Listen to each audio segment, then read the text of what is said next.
Let's dig a little deep on this one. There's an interesting reaction I have in a luckily not frequent situation that whenever I rediscover I do, it makes me think about larger and more meaningful things. Here's how it works. Naturally, as a person who is constantly moving things around, doing a lot of traveling, and having a somewhat cavalier attitude about where I'm standing when certain things are happening, I sometimes narrowly miss major injury or maybe even permanent injury. And at the time, something kicks in with me where I focus on the situation at hand. I get myself out of it, I move away from it, I take care of whatever the injury is, and that's it. But anywhere between 30 minutes and maybe a few hours or days, it's like my brain took a whole other realm of thinking, had put it into a box, and then, realizing what it had done, brings it back out again, fresh, anew. And what those thoughts are, those pushed away reactions, are a realization of the ramifications of what was to happen if I was actually seriously injured or killed by whatever happened to happen. And when that realization, that recovery of that memory comes back, it expands, it flowers, it moves beyond just the actual results into all of the ramifications of what would happen were I to lose some level of functionality or ability or even life. I can't be the only one, so let's do what was happening anyway and commiserate together. This is Jason Scott Talks His Way Out of It, a podcast about technology, history, and getting myself out of debt. Thanks to Daniel Boyd, Jeff Atwood, and the hundreds of other supporters on Patreon and elsewhere who have been supporting me and helping me get out of debt. Sometimes it's when I come back to an area I had been piling things up on and realizing that something had fallen from a full height to where I was standing. Other times, it's realizing that a bunch of glass broke, and if I had moved improperly, I would have grabbed it, been stabbed by it, or in some way been injured by all of this broken glass. Still other times, it's been car accidents, near misses, strange turns that I'm able to get myself out of, and even cases where I see something happening down the road and have the presence of mind to get myself out of it while watching others go directly into it. Either way, the situation is the same. I'm lucky enough to focus on the now, have situational awareness, and get myself out of or away from danger. But then time happens, and sometimes afterwards I realize what would have happened had I grabbed glass the wrong way or turned the car in a direction it shouldn't have, if I'd slipped and fallen or hit my head on something. What would happen next? And what's most troubling, most consuming in my mind is watching layer after layer of the results of what I do and what projects it affects. People know where my things are. I've been putting a lot of what was under my watch under the Internet Archive's watch. I've got a warehouse or two that has materials I store there. I'm down to one storage unit with materials that can be transferred back to the Internet Archive or gone through by trusted friends. A myriad amount of possessions that could easily be divested, gifted, sold. Nothing that would be a real tragedy if it fell back into public usage or discard. But then there's other lines. Conversations I've left uncompleted, people I haven't talked to in a while, projects and promises, goals and plans, the idea of them being curtailed because I couldn't move or speak or be able to interact with them or not be around to, followed by what the loss of those projects may mean to others. Well, it can be troubling. And worst of all, I work it over. Like an everlasting gobstopper, I just keep coming back to it. What does it mean when this is gone, or I lose this? What happens if I can't talk, if I can't walk, if I'm missing fingers, or take a grievous injury that takes weeks or months to recover from? What does that do to people who know me, who depend on me, who think of me, and maybe just like me? What does it do to all of that interconnected matrix of people and friends and family if I'm suddenly not where I was? I've watched this from the outside.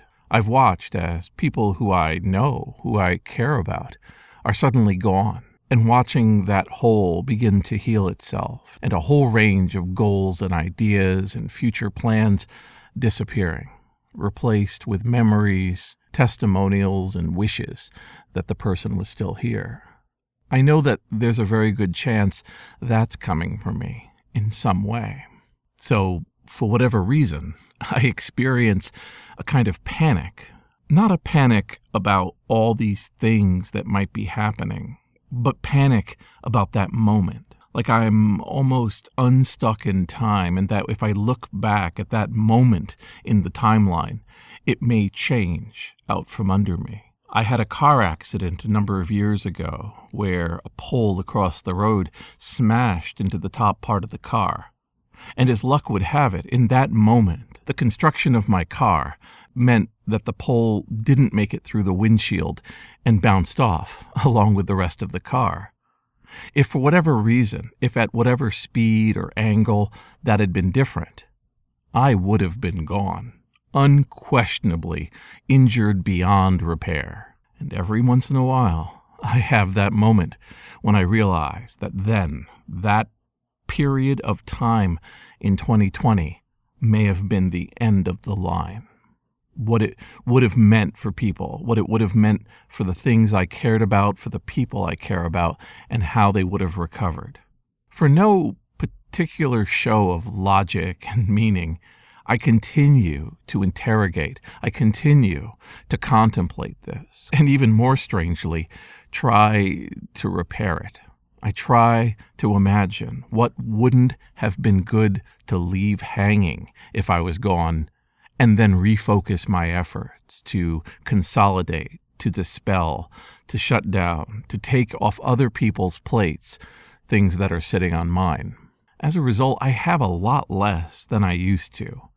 I have quite a few things, to be sure, a lot of promised projects and piles of discs and printouts and VHS tapes that need some sort of digitizing, along with a range of mementos and memories probably only meaningful to me. But I've been reducing them. My focus as a result of that accident was to ratchet up my efforts to divest myself of unexplained mysteries that need my attention and my secret key to make work. A person looking at some sort of tourist memento that has a special memory for me, well, they can discard them and there's no problem. But if I know that a certain tape is the only one of its kind, or a printout represents the only known specimen of a piece of history, I've been endeavoring to not only digitize it, but mark what it is and send it out for permanent storage. I've allowed this problem, which is either a phobia, a natural healing reaction, or something I don't have a name for, to be productive, to be an initiator of priority, to shake me back into realizing that time is finite, my energy isn't always going to be here, and that in a world that's shifting constantly, the one constant that I can keep track of is I collect history and I want to share it with the world.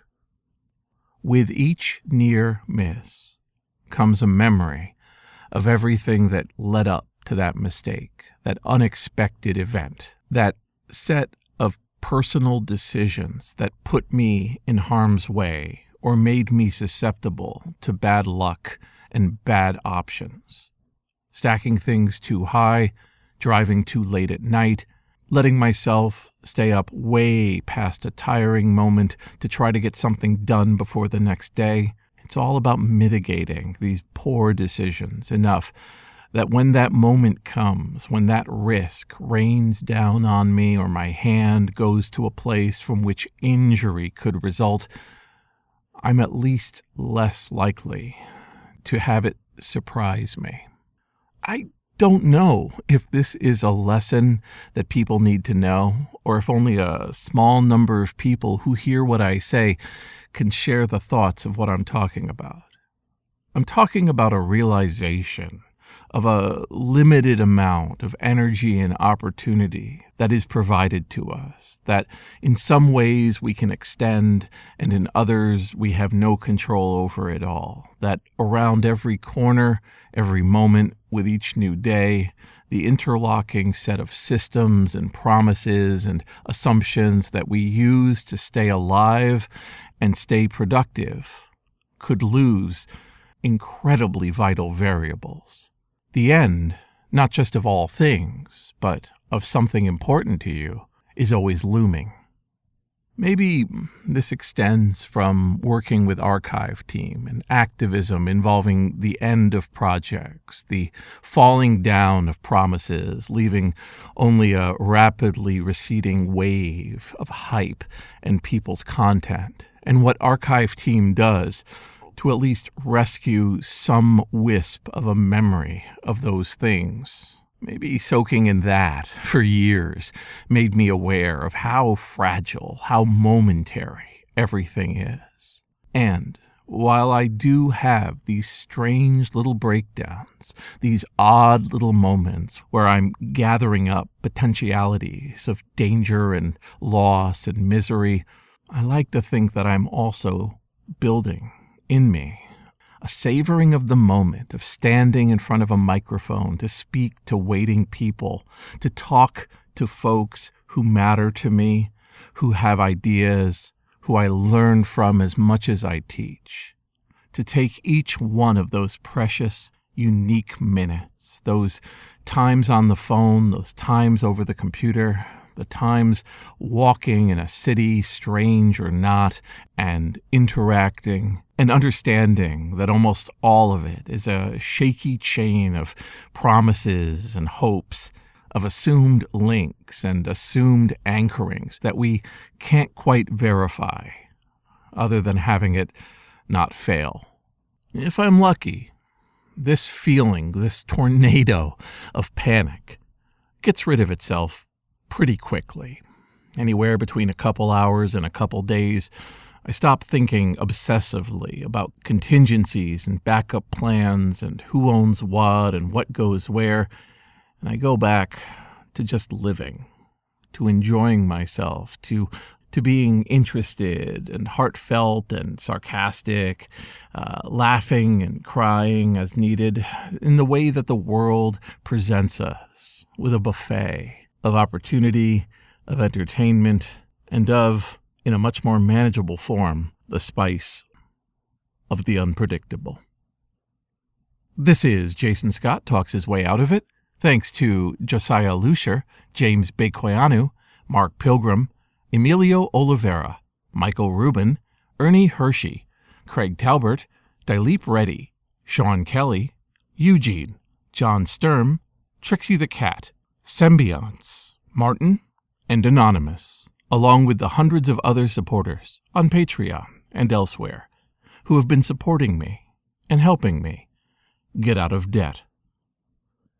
One of my big remainders of debt was that for a while I was running 3 storage units, just because of a variety of factors involving a broken elevator, having some health problems, and generally not getting my act together.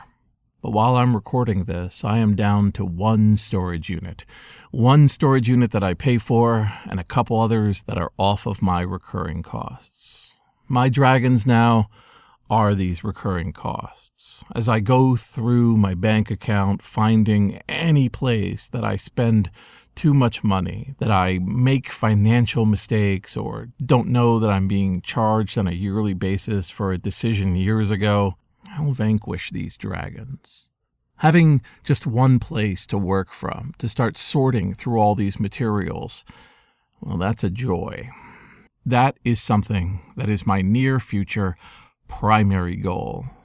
It's going to be, I hope, yet another new and exciting phase.